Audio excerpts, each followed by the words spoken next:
useful to spend a few minutes on the past and how we got to where we are today, and some hypotheses on what has caused that, and then that leads naturally into discussion of what we might do about it and where the future is going. And I thought it'd be helpful to have a little data and facts to just ground the discussion. I promise you, as an ex-McKinsey person, I'm not going to blast you with 70 slides, but I've got just a handful. Everyone is familiar with the debates about economic inequality, but in my view, a really big part of the story has been income stagnation across many countries in the Western developed world. This is some data from the U.S. Showing the bottom 90% of income, so everyone but the top 10%, what's happened since 1915. And you'll see this big rise after World War II, and then a real flatlining starting about 1973. Now, if I could have the next slide, please.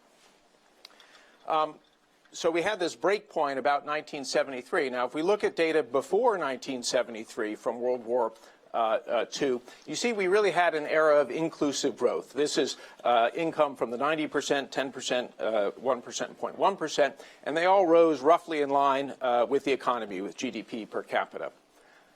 Next slide, please. Next slide, please. Then we see, starting about 1973, that model just blew apart.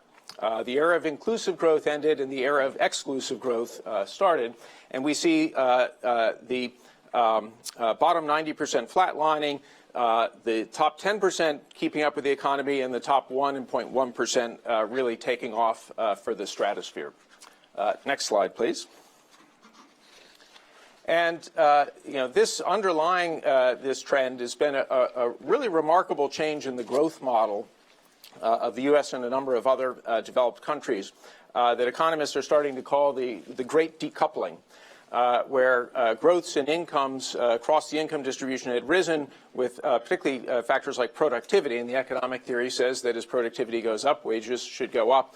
And that model of growth really broke down in the mid-'70s, and you can see hourly compensation, again, flatlining while productivity continues to go up. And then just my final slide. And if we look into the labor market, where this has been happening, this is now UK data.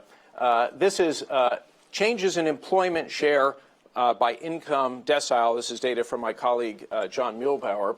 And each bar is a different year, going from 1975 up till 2013. And you can see that where the action is happening is through the middle of the income distribution, from the 4th to the 8th deciles. And so we've had this genuine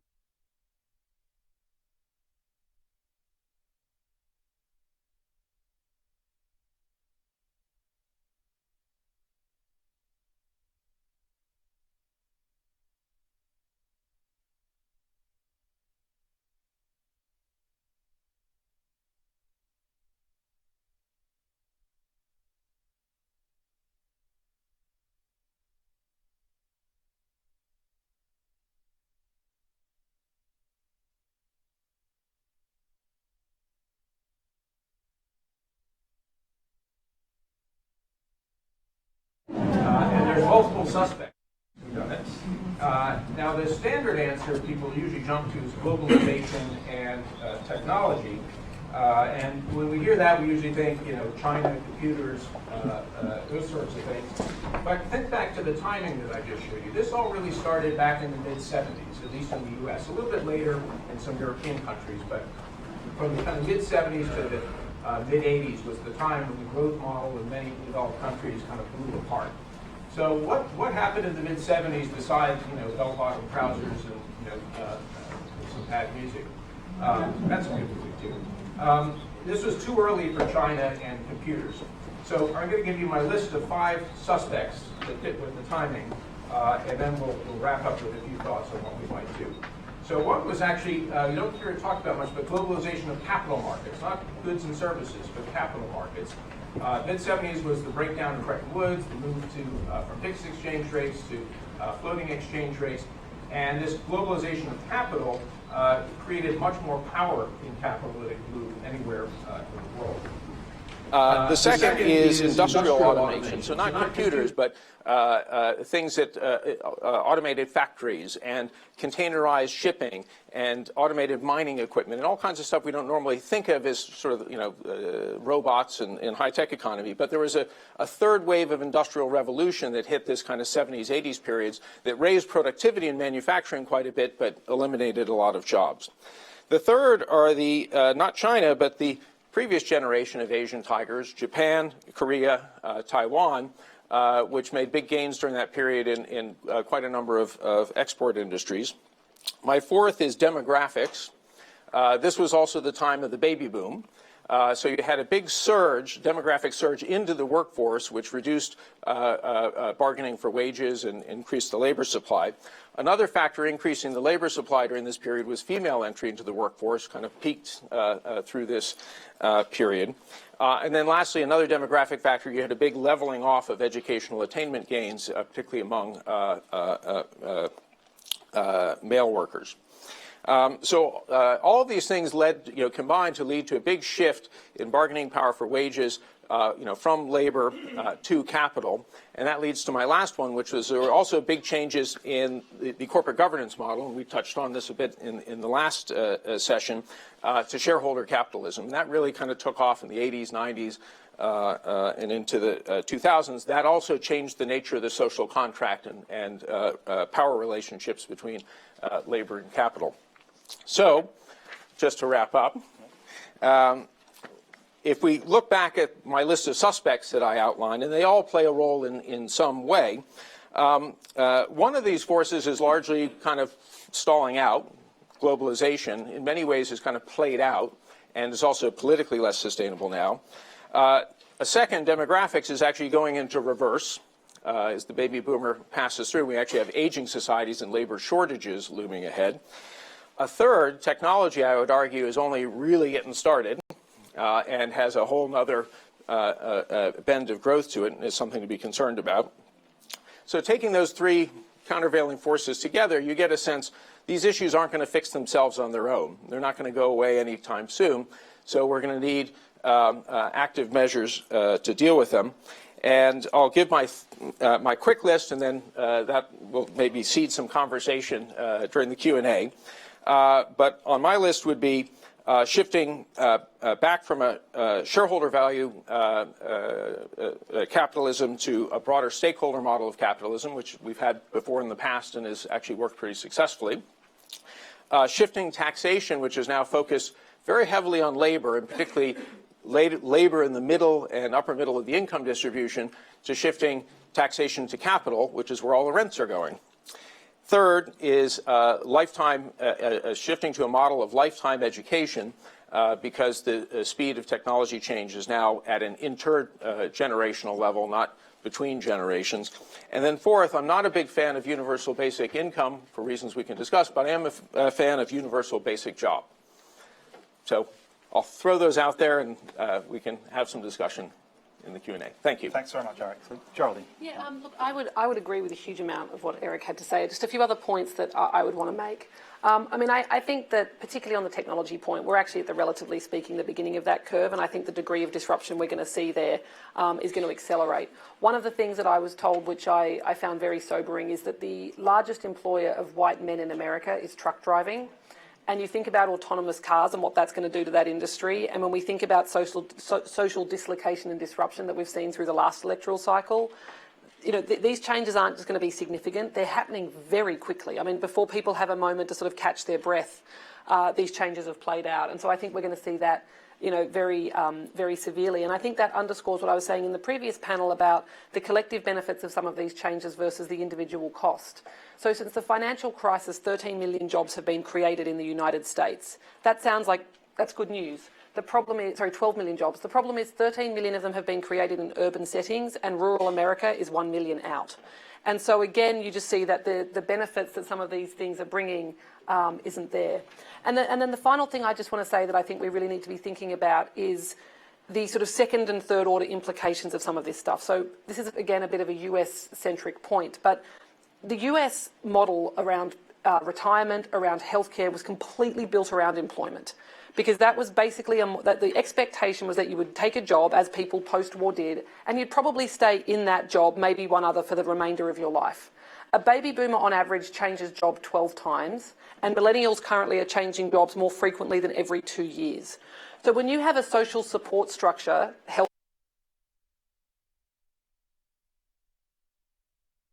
employed, certainly consistently through their lifetime, likely with the same employer, you start to see those things break down. And the social cost of that is actually enormous.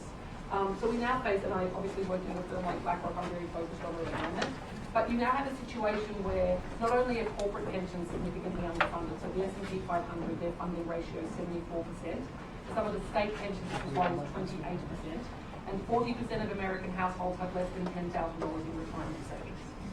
So when you put that into the soup, this isn't just about work, it's actually about quality of life and social justice, basically, throughout the life cycle. And I think these things are sort of second, third, fourth implications of the changes in work, but they're ones that we haven't yet seen fully play out. And I think when they do, they're going to arrive very quickly and with real force. Obviously, in a situation like the UK, where there's a national health service that isn't as marked, people obviously have healthcare regardless of employment. But as you do see a shift away from corporate and government responsibility for pensions to individuals all around the world, the ability of people to self-fund their retirement, so to have a quality of life not just through their working years but post, I think is something that we need to really be thinking about. One of the implications of that, of course, is that the traditional retirement age of 65 is looking less and less realistic just from a pure economic point of view. And obviously we need to be thinking, when we think about the future of work, of how do we actually continue to absorb not just more workers but older workers. Someone asked me, what should be the retirement age, or sorry, what should be the age for Social Security when you can start to claim it in the US, which is obviously 65 currently. And I said, well, when the system was devised, the average life expectancy was 63. And they said 65 was when you could claim the money. So by that math, we should be setting it at about 87, 88. I mean, that's how big the gap is based on what we have today. And so I just want to highlight those, because I absolutely agree with what Eric said. I think the knock-on implications of the changes in work are actually perhaps even bigger than they would initially seem, just from the charts we look at about people's working lives alone. Okay, thank you very much. So we have a little problem with the sound there. Are we all right? They may have just turned me off. Good decision. Okay, Donald. Thank you. Thank you for inviting me. I suppose Nari invited me. This conversation, which I find very Eurocentric. Not that Eurocentric is a bad starting point. I'm only saying that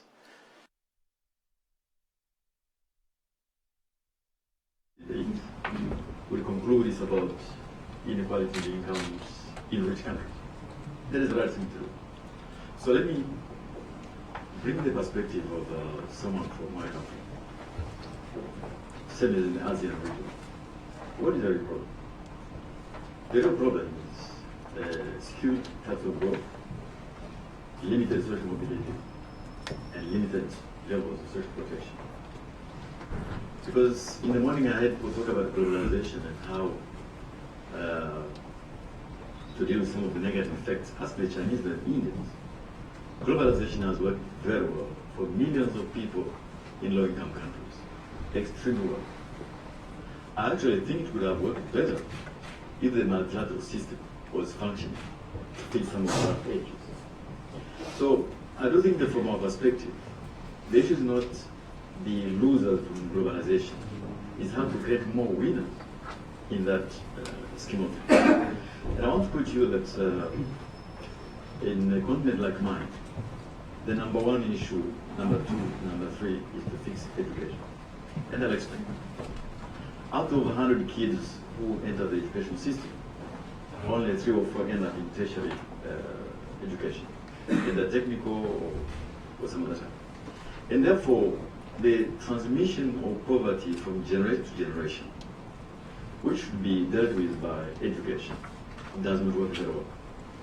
Because you end up with people who inherit poverty from their parents and their grandparents. The way to break that is through investing in education, investing in social protection, and assuring social mobility, which means dealing with political capture and political control. Now, in the last 20 years in my continent, if I pick 2 countries I know very well, it's my own and Ethiopia. the number of people living in absolute poverty has gone from 57% to less than 30%. That is a big decline. And what has driven it? Essentially two things. Increased rural incomes and increased access to education. What could have worked better? If the growth drivers were much more broad, and they are referring to increasing rapidly agricultural productivity, what happened in China between 1980 and 1990. So this is from the view of where I come from. I do understand the challenge of globalization, capitalism from the rich country perspective. But I think from one perspective is how to create more winners in this process, which I think would have worked better if the multilateral system had been working better. Now, one final point. I was a student here in the UK when James Callaghan was Prime Minister. It shows how old I am. And then I got a conversation. In those days, TV was black and white. And Jim Callaghan and a leader of the trade union. And the guy from the trade union was holding a microchip here. And he was saying, this is what will steal the jobs of the British people. Remember that.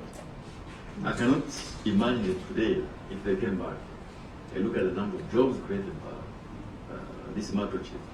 They would wonder. So today I would probably in danger of making the same mistake. Thank you very much. Thank you very much for inviting me. First, I'll apologize. I'm on the scale of thinker to doer. I'm more of a doer consultant than a thinker consultant. So I work with governments on doing programs and with private sector also on executing and implementing programs that in many cases have to do with jobs and income. I would say the observation, the main observation I would have is over the last 15 years of doing what I do is never has the pressure and the blending between long-term and short-term been so real in the conversation. So 15 years ago, you would do a productivity improvement project. It would be, let's get the next 10%. And today, the conversation is no longer around that. The conversation is very much around, we don't have time to get the next 10%, let's think about the next 50%. And so the conversation is actually quite complicated because it blends a lot of factors when you think about what is the future of job and income in that kind of stance. And the observation I would have is the system, which Geraldine highlighted a lot, the system that we have around us that has for a number of years supported certain assumptions of how jobs work and how distribution of income works and how social nets work and all of that stuff and pensions is under severe pressure, and I would even say completely not ready to sustain any kind of additional pressure that we're seeing. And this applies in the developing world, but also applies a lot in the in developed world, but also a lot in the developing world, where I spend now a lot of the time. So I'll kind of see three observations that I'll try to illustrate a little bit, and then ask a couple of questions of you, because we are in very much of a mindset of learning as much about what is happening than about, frankly, being anywhere near pretending that we understand what is going on. One is that yes, automation has started, but the automation is accelerating, and it's not about if, it's about how fast this is going to go.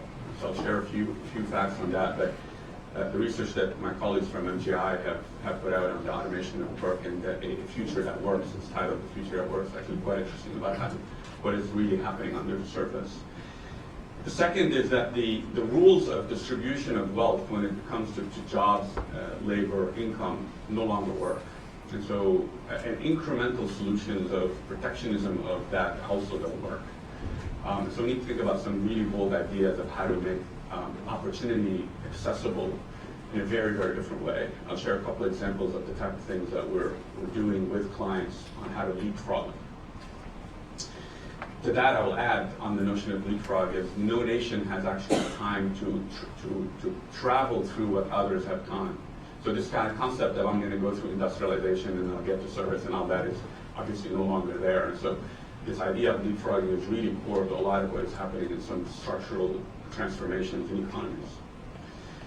And the third is, I called it the suspended bridge. So we just got on the suspended bridge and the wind is about to blow.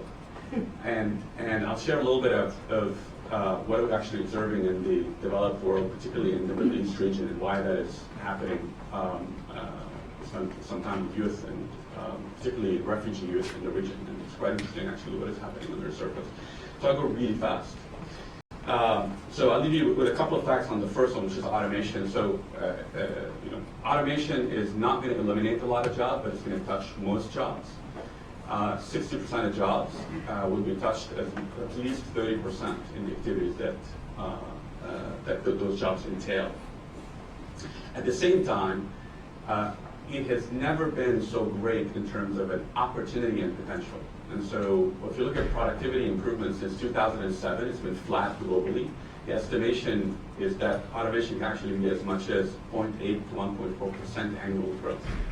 So big difference between the risk and the potential. Obviously, on the rules of income, I think we have a bunch of conversation on this. But the concentration of return on capital, if you include in the automation and reduction of actually hours of work, you can think what that might actually do to an individual laborer and the income of laborers. You can get into a multiple scenarios what that could look like, and so that needs to fundamentally shift.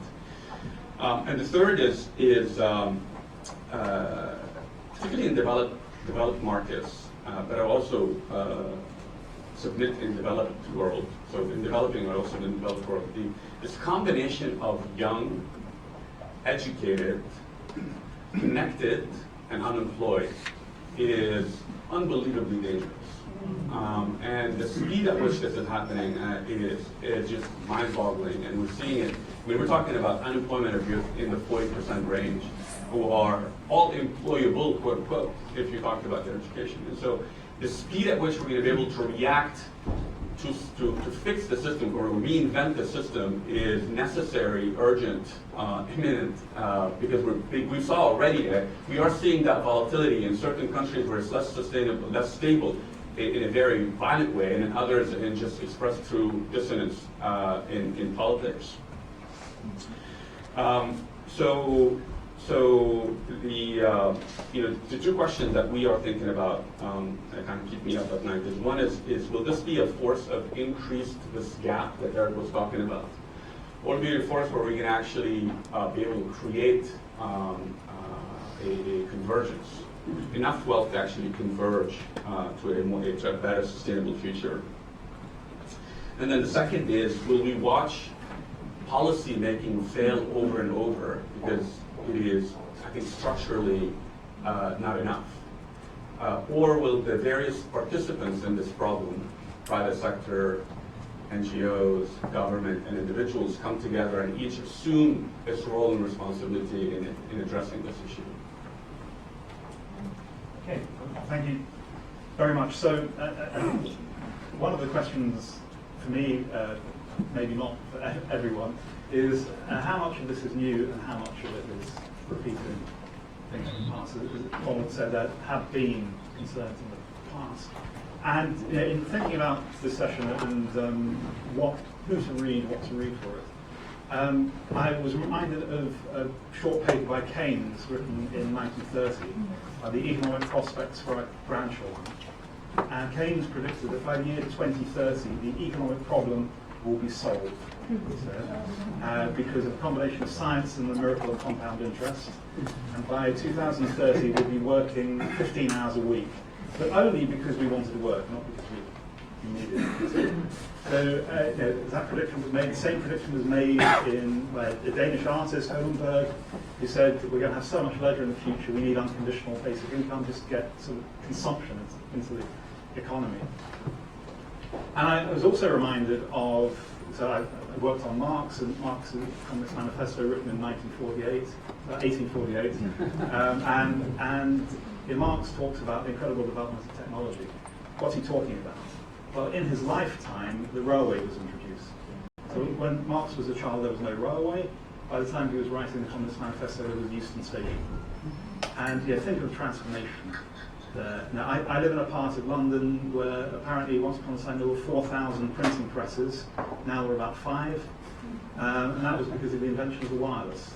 And so everything beforehand had to be printed. So what happens when we have one of these big changes in technology? Well, Marx again said the economy adapts. Jobs are created, And they're normally in service areas or sometimes high value, often in service areas. And what we end up doing is finding ways of paying people to do things we used to do for ourselves. So childcare, adult care, preparing food, preparing clothes. So the economy adapts to create jobs for such people. Now, is that happening or is it not happening? It seems to be a very patchy picture. In urban areas, to some degree, rural areas, much less. And we see the hollowing out of income here, but what we get with service jobs very often is just as we've said about Africa, there's no social mobility, there's no social protection. And what worries me more actually about the changing inequality of income is the shifting patterns of risk and social protection. And how in the last 20 or 30 years, particularly in the United States and the UK, risk has been shifted from government to individuals, and often to individuals who just don't have the resources to deal with it. So this kind of brings us back to social protection and whether that is actually as big an issue as income and work. It may be idle to say one is a bigger issue than another, they're all going to be connected. But on those thoughts, let me open the discussion up. Yes, please. If you wait for the microphone, right in the row, and then say who you are, that'll be very good. Thank you very much. I'm Tim Lancaster. I worked in the Treasury in the 1970s, so I go back with Donald to Caliban. I remember in 1977, Dennis Healy, who was the Chancellor of Exchequer, a very intelligent man, he asked for advice on what would happen with the advent of computers to jobs. He was extremely worried that there would be massive loss of jobs, and without knowing anything about it, I wrote back a memo which said it'll be fine because a lot of jobs will be created. So I suspect it's not going to be the same this time, but I think Jonathan's right. Let's just look at this in a historical context of what is different now from what was different in 1977 when there were these worries. I think on the technology point, I mean, productivity comes through manufacturing, doesn't it? And as we've seen the demise of manufacturing in this country, that is one reason why productivity has not continued to do well. Very harder to get productivity increases in the services sector, although it does create jobs, as we found in this country and in the US. But on the general issue, you know, there is a different story, a different narrative altogether, and that is that the elites have captured the growth. You didn't mention trade unions, Johnson. Trade unions were killed off in this country in the private sector and in the US and in a few other countries. The elites did that, you could say. Executive pay. The elites got control of executive pay, and that fed down into the top 10%, but it didn't feed down into the bottom 90%. There was monopolization of executive pay, frankly, anti-market activity. Why did that happen? And then the elites, you could argue, got control of government and held down the state sector so that you had public services held down, you had salaries in the public sector held down, and you had benefit systems that did not keep up. This is a story, a political economy story, that I think needs to be debated. I'm not denying that all the other issues are there too, but this, I think, is part of the picture, and let's talk about it. Thank you. Thank you very much. Anyone like to comment? Yeah, I mean, I'll start just for that. I mean, I do think that there are two very significant differences about what's happening now than what's happened historically, fully agreeing that we've seen sort of disruption and technology disruption. I think there's two things. One is the speed with which it's happening. So when we look at things like the Industrial Revolution, you know, it played out over a decade or two. You know, the changes that are now coming are happening so rapidly. I think the ability of the system to pivot is just limited by the time frame in which it's being asked to pivot. I think the second thing, which Tarek touched on, which I think is really important, is connectivity. I think that people can see what's happening to other people. I mean, I'm not British, but there's always been aristocrats in this country. You know, there's always been sort of a gilded elite to some extent. Not there are many other issues you just described that make this different, but people didn't see it. And I think now the fact that people who feel they don't have, whether it's geographically, economically, educationally, whatever it is, people see it, which in many ways is a wonderful thing. I mean, that connectivity we have is extraordinary.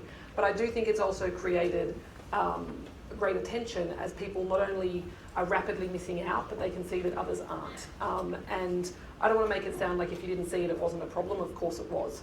But I do think that those two things, both of them very related to technology, actually do make this, in many regards, a different experience to the ones we've seen historically.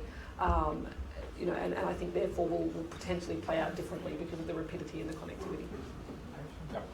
I think the point about the speed of technology change is a very important one because it's actually on an exponential curve, whereas the speed of change in our social institutions is not.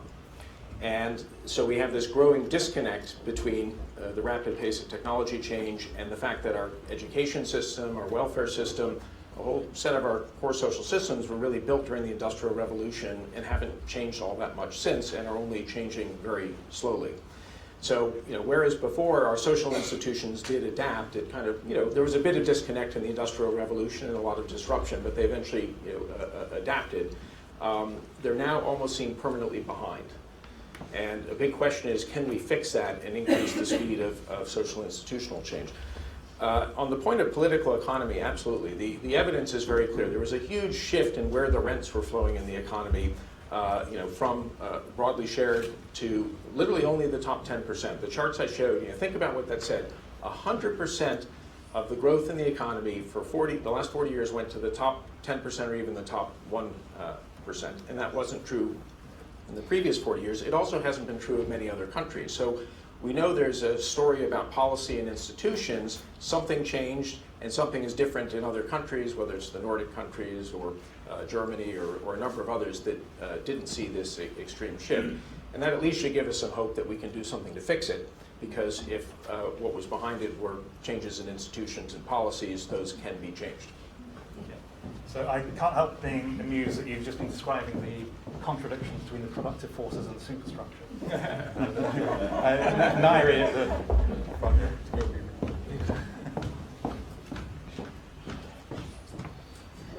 Yes, hi. So I've heard three solutions from the panel. One is around education, which is the only one which I think has kind of political support everywhere. But Tarek reminds us that actually that's not working.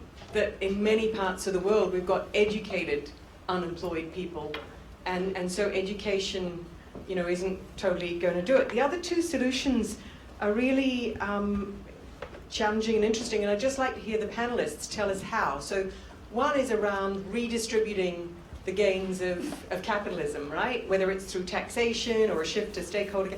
So who needs to do what to make that happen? That would be my question on that. And then the third set of solutions are around, so Geraldine talked about, we've got employment-based social policy, or in Africa and Asia, no social policy, or inadequate social policy to deliver healthcare, housing, and such like to the population.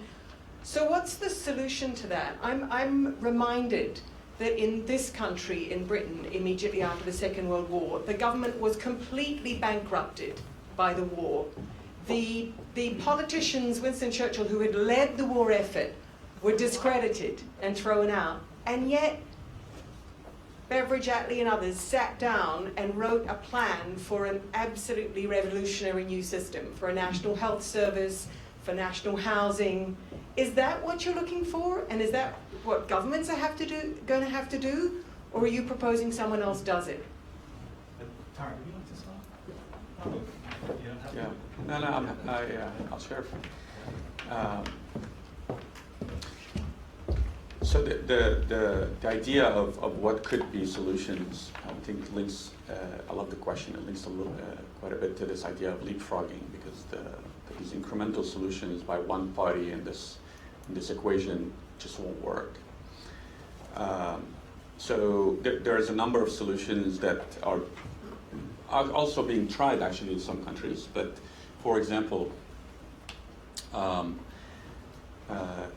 actively creating SME opportunities by the state is one that says, okay, the market is not generating enough opportunity for people to participate, and so could you create a structure that in a commercial structure as a government to create semi-opportunities and match the demand supply between opportunity in the economy. And sounds very much as a planned, rather than liberal approach. But again, this is about kind of how do you leapfrog, how do you put another million people in jobs.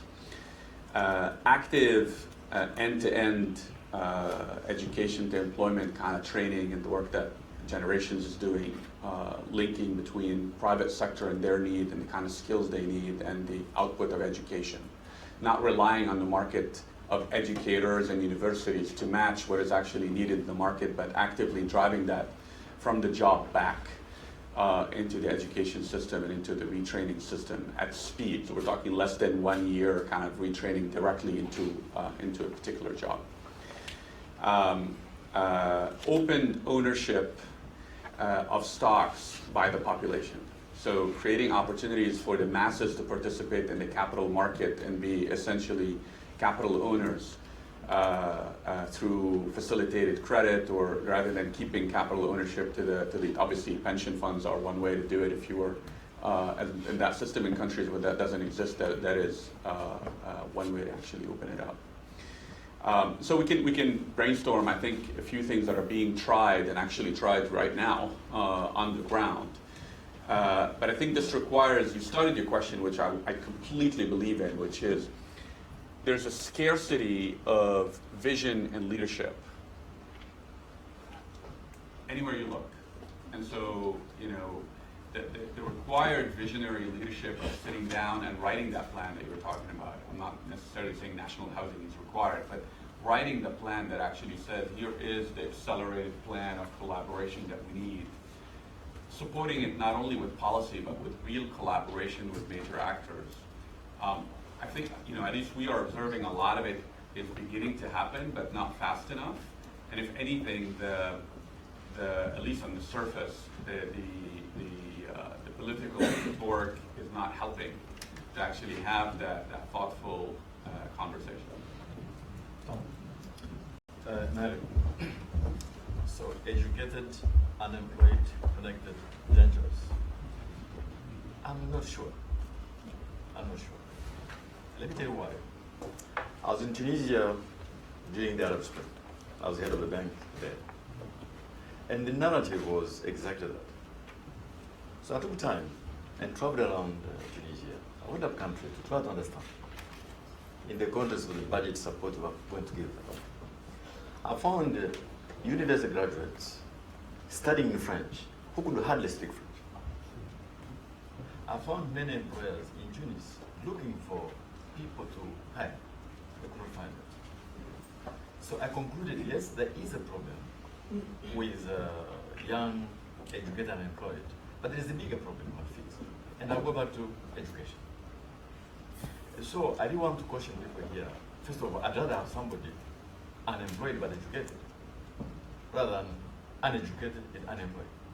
Even from that basic point. But I do think that we need to interrogate more carefully the kind of education training we're providing some countries, instead of concluding too quickly that the issue is education, a lack of opportunities. First point. Second point, for my friends in rich countries, I think the welfare state put in place in 1945 is dead. And the ultimate solution to it, your politicians can't accept it, which is migration.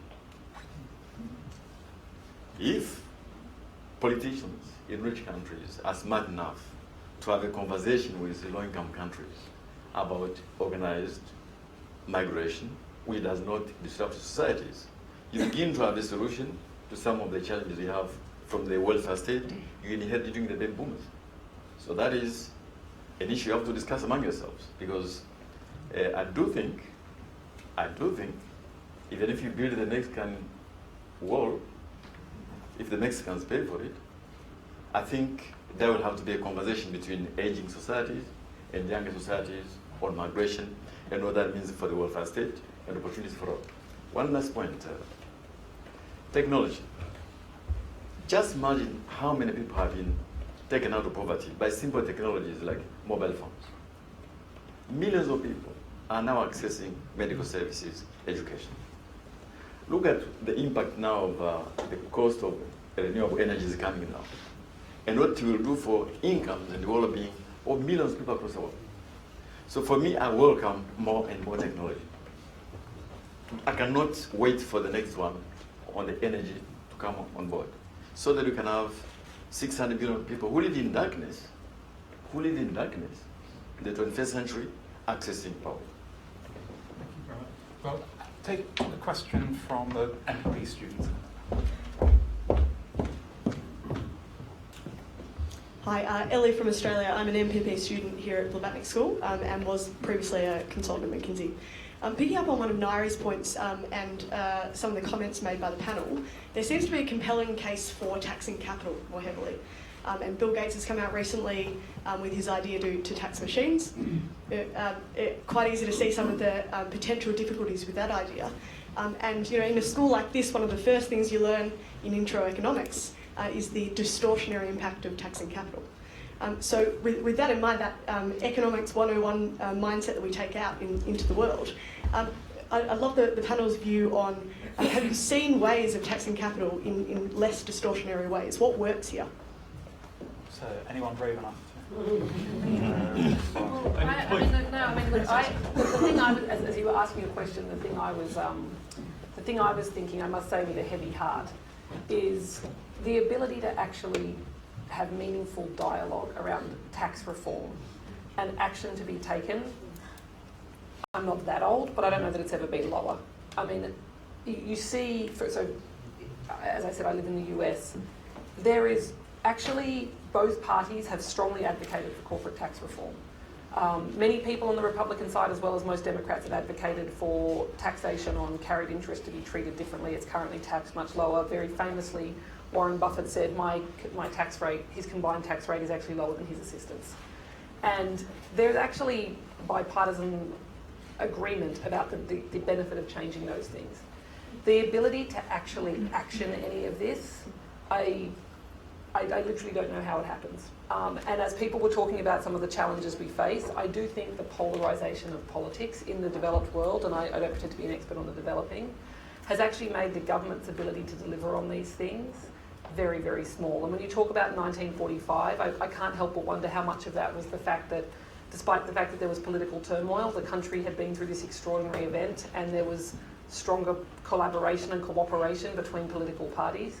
But I was saying to someone as we had coffee, I said one of the things that I must say it makes me despair about the US is that it's all become about politics and none of it's about government.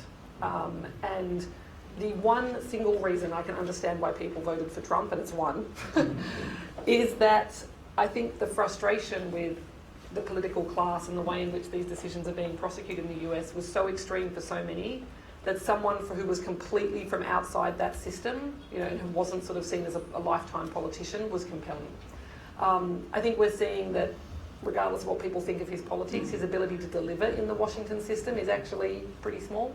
But I just don't know how we get it done. And I know that's not a very optimistic thing to say, but I do think we need something to circuit break the polarisation of politics. It's extremely extreme in the US. My sense is it's getting more extreme here. And I don't know, people may have views who are closer to this about, we see what's happened in France, for example, and traditional parties have largely been now set aside for some sort of new political movement.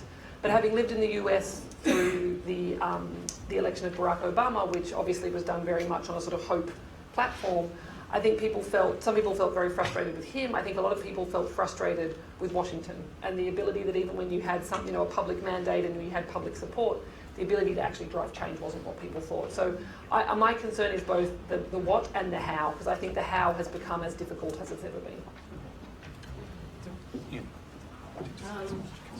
Going back to Oh, sorry, can you wait for the...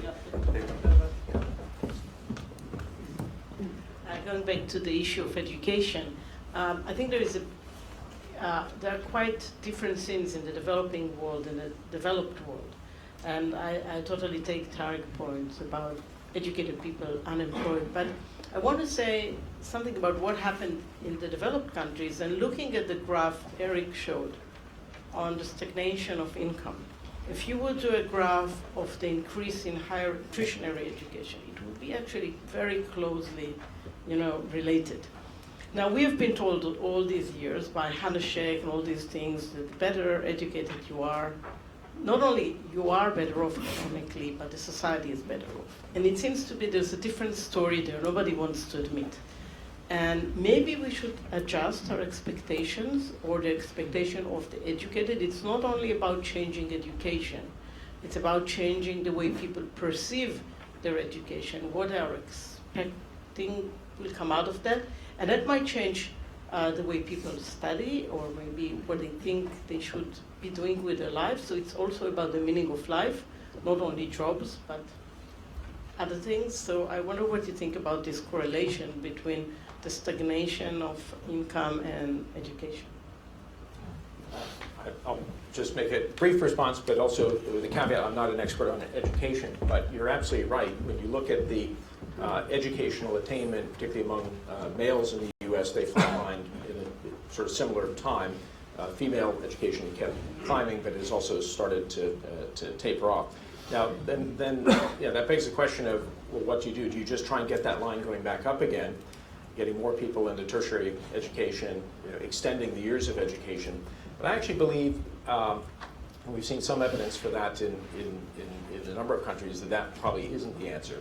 That technology change is accelerating so fast that we need to move from a model where it was really developed in the late 1800s in the Industrial Revolution of we educate people from age 4, 6 to 16, 18, 22, and then you're done for life. You're taught to read and write and do some basic math so you could go work in the factories of the Industrial Revolution. That was the origin of this system that we have. And that just doesn't work anymore. So we need to radically rethink to a system that really does deliver lifetime education across a whole broad range of skill levels and allows a kind of constant retooling and keeping up with the changes in the world. And I think you mentioned in your opening remarks, we're actually seeing some interesting examples in the corporate world of that happening. AT&T has been mentioned. But we need a big debate about how we can bring that kind of lifetime model broadly to society. And the cost of education. I think one of the other challenges, particularly in the US model, is that people are getting an education where the benefit is becoming less certain, the cost is going up exponentially, and the implications for young people of entering their adult life with that kind of debt overhang, obviously, again, has all sorts of knock-on effects to areas outside employment. And that's a big issue with social mobility. Absolutely. And we're following you here in this country as well. Third, yeah. No. In front, thanks. Thank you. Thank you very much. I'm the Danish Minister for Research, for Environment and Food and Agriculture, and in my country, this should be a place worth working because there's a good salary, but a lot of Danes don't want to work there. So we have around 50,000 Eastern European on our farms, and when I think about the Danish population challenge now, also in a broader perspective to the US or Europe in general, we have free education in my country. We even give, I think the... There's a microphone just dying. Now it came back. We even pay people £500 a month to study in Denmark because we want a high study intensity. But this social dilemma that you have a group that are able to take an education, but they don't, and they are outside the labor market, even though there is a labor market and there's a need for them. And with the connectivity, as you touched about, Geraldine, what kind of social dilemma do you see challenging work and income in the future, not only in a country like mine, but in developed countries? Because you really have the challenge or the risk that a large group will stay outside of society. And this increases social tensions and so forth.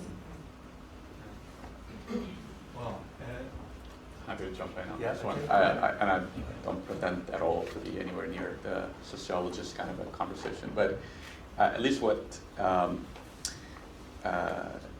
this you will probably never hear from a McKinsey person, but we're actually beginning to think that the social evolution that is required to get into what is needed in terms of human behavior change to keep up with what we're doing is as much of a solution, if not the core solution. So this notion of as societies, we have evolved into a value system that is highly selfish and self-interested, number one, and two, less and less with meaning, collective community meaning. It's driving, I don't have facts on this, but I have empirical observation. Is highly driving the willingness of participation.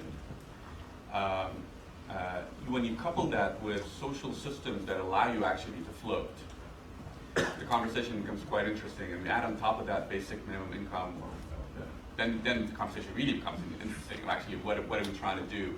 And so this is where you go back to basic human behavior, which is what am I incenting financially, but also socially in terms of meaning overall.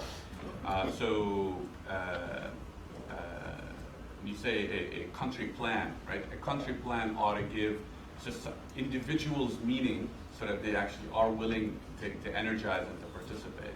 Opportunities to participate, which it sounds like you've got a ton of. And then the right incentive financially for it to happen.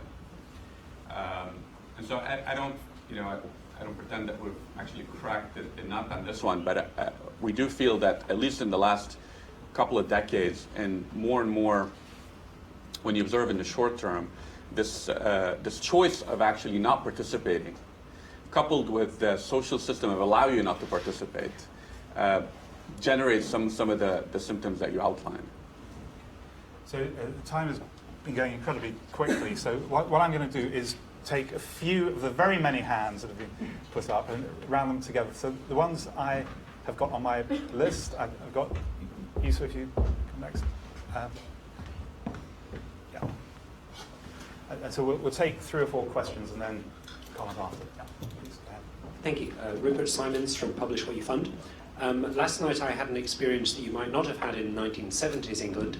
I went to a supermarket and bought a bag of fresh, crispy, leafy salad for £1. And I'm thinking that the question we're addressing here on the future of work and income may in part be predicated on where that salad's going to be grown and who's going to be harvesting it in future. And I'd contrast 3 features to you.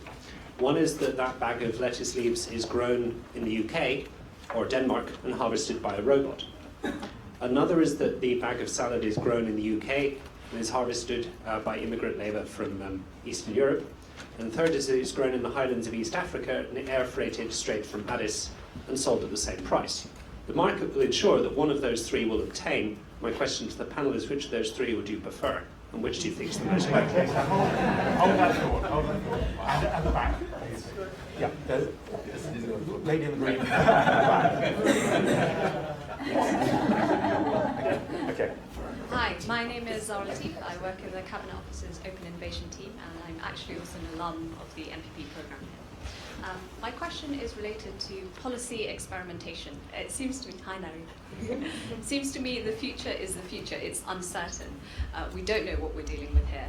Evidence-based policy is great, but we don't have the evidence. So I'd just be curious to hear your thoughts on what does policy making look like in that situation? What would you advise? Great. And the gentleman I rudely snatched the mic away from before. Yes, please. Yeah. Thank you. I'm Chris Drake from Hong Kong. I wanted to go back to Eric's, one of your closing points about essentially not too keen on basic income, but perhaps basic work. And how would that work in the context of education not working, as we've heard, AI taking away jobs at the other end, if you like, and perhaps aiming to ensure, if not something meaningful, but what the ILO might call decent work, which offers some kind of sense of enfranchisement, engagement with society, rather than the potential of educated, unemployable and dangerous people on the streets. We're just putting them back in jobs which don't mean anything. Thank you. And then the last one, the gentleman fourth. Hi, thank you. Ken Troutman, Princeton University and DIW Berlin. I was wondering, we've talked a lot about some of the productive measures we can take to decrease some of the disparities we see here, like investing more in education, such and so on and so forth. But to what extent do you think that there's a role, not that I'm advocating for this, but for reductive policies such as restricting immigration or things like that, only because these are, we've been doing a lot of the investment, but we haven't been doing the hard things. And so the reaction from the politicians is we need to restrict trade, we need to restrict immigration. And so I'm working in Germany now, and there's a serious immigration issue. And so a lot of politicians are now reacting, saying we need to restrict that. And to what extent is there a role for this? Thank you. So what I'll now do is just ask the panel in the reverse order before to say whatever you wish to do in reply to any of those questions. Probably not all of them, but Tarek first. I made the mistake of not writing all of them, and so I'll reply to the one that kind of marked. So the question on restrictive policies, I'll touch on that, and then the one experimentation and policy, I really love that question. I guess my personal feeling is there's a little bit of a breather that is being taken. People are like, okay, let's just pause for a moment, what is happening? And that has advantages. Because there's clearly something within these societies that are choosing to actually go down that path of restriction that is needs to be looked at. And a lot of the data, I think, shows that is necessary to be looked at. Whether that is sustainable over the long term, we can have, I think, a good discussion on that. And I think history shows that that's less sustainable, and not only less sustainable, actually doesn't generate the wealth and the well-being that you want within those societies. On the point of experimentation, some of the clients that are most inspiring to me are the ones that actually think the way you just asked the question. Because pretending that you actually know the answer and then writing it down and then deciding you can actually implement that plan is, I think, as arrogant as one can be in facing the problems that we're facing. But having multiple, 1,000 flowers bloom kind of thing. So let's try this, and this at the same time and see what's going to work.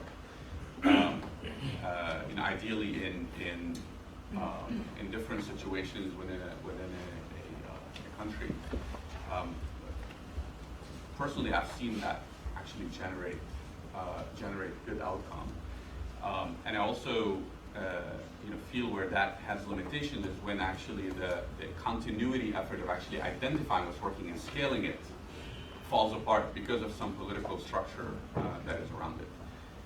But I feel it is the only way to go going forward, and it's not in the plan, but it's in the planning, and it's the frequent replanning of actually what is it that we are doing, and it's in running multiple experiments.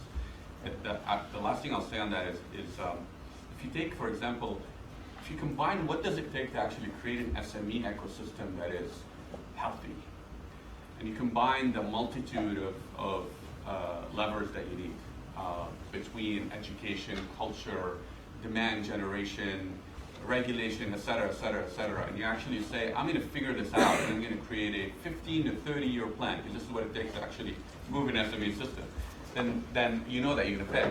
Who knows if I'll be around in the next 10 years. But if you sequence it into multiple experiments, which is some of the folks are actually trying to do, is I find it's more promising that way. Okay, so let me try to second something which I think should have been our starting point. In 2015 in New York, there was an agreement on something called Sustainable Development Goals. Goal number 10 is about this issue, both within our countries and between our countries. And so as I think about the lettuce grower in the UK by Robert, or a Polish migrant, or imported from Ethiopia, the answer is straightforward. We will have to sit in a room and discuss these issues. If rich countries think they can resolve the issue of the future of jobs and income on their own, it will not happen. There will have to be a conversation on labor, on migration, on many other things, which right now is not happening. It's not happening because the political systems in rich countries, which formerly was left and right, thanks to Karl Marx, now has become what? I no longer know. Again, the left in France is dead, the right is dead. So, what is new? I suspect what is missing in the room is a system like we had in 1945, to talk about the future together. Rich countries, poor countries, but there also an old definition. So I would like to leave you with this message. It cannot be a closed conversation among rich OECD countries. You know, look at these G20 countries, the rich and the super rich, and look at how they arrived at where they are, from different directions, doing different things. But come the global financial crisis in 2008, none of them could resolve the matter alone. They came together. So I do think on this big issue, which confronts rich countries, it is something we have to sit together and look for answers. They cannot be found inside the club of rich countries. Thank you very much. Yeah, no, I mean, it's funny, the two questions, I must say, I've been sitting here for the last few minutes thinking about the lettuce conundrum. I was like, which one would I choose? And I was like, I'm not sure I love the African option because of flying it from Africa, sorry. But I was just like, and then I was like, maybe robots, and I was like, no, maybe if it's that the robots are picking the lettuce, but people have high quality jobs servicing the robots. I was like, I was trying to figure it all out. But I think what Donald said is exactly right. I think that we are in an age, and again, I come back to like 1945. The world had been through an extreme experience that I really hope we never have to go through again. But it had created, I think, the notion that national borders to some extent mattered little in terms of the conflict we've just experienced. Relative wealth level mattered less because you'd all experienced, many people had experienced these horrors. And I think it had created a better sense of the collective. And I'm absolutely sure when it comes to things like migration and refugees that building a wall with Mexico or closing the door will not work because it will get overwhelmed by the forces that are driving people. I mean, I always come back to, to get onto a leaky boat with your family, and that's the best option you've got, the options aren't very good. And I think that will overwhelm these kind of hold people out. Now, having said that, the concerns people have about, people coming in are also legitimate in many situations, and we need to find a better solution, and we have to find it together. We have to come together globally to address issues like climate change or wealth disparity that are actually driving these forces in the first place.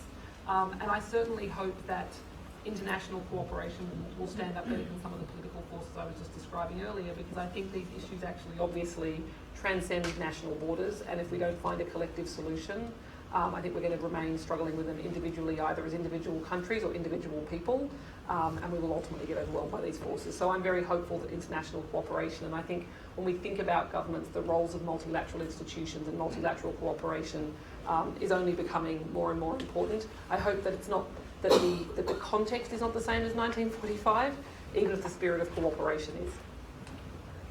I'll actually start with your question about experimentation, because I think that was the right question. The problems we're facing are incredibly complex, and the world is changing quickly. And so the idea that a new Beveridge or a Roosevelt is going to sit down with a grand plan and kind of sort us out for the next 40 years is a fantasy. So how do we make the changes that we need? Well, I think we need to do a lot of experimentation, and we need to help our institutions become more adaptable and able to do that kind of policy experimentation. And governments have to learn how to fail, because experiments always require failure. And we need to try things, fail, and then do it again and do it better. And this is how it works in the private sector in Silicon Valley, and we need to get that ethic into government. Now, as a last point, where would I like to see some experiments? I think a big theme for me in all this is economic inclusion. That the model we have now is pushing more and more people outside the system and leaving them out, both economically and increasingly socially and politically. Economies are networks of cooperation. As economists, we talk a lot about competition, but actually what's really going on under the surface is massive, complex social networks of cooperation. And if we're kind of gutting those networks and taking lots of people out, we're taking away the magic that makes the system actually grow. And so thinking about how we bring people back in and include them as productive citizens through work and in society is a key theme for me. And that leads just finally to your point about universal basic income. Basic income versus basic job. Basic income is an economist's idea. In fact, Friedman was a big advocate of it. It might help solve some narrow economic problems, but it doesn't solve the problem of inclusion. And so I think we need new methods to do that. Okay, well, we're in danger of breaking our cooperative pact with the next panel, so I think we need to finish here. I would love to go on and on, but we can't, so can you just join me in thanking the panel?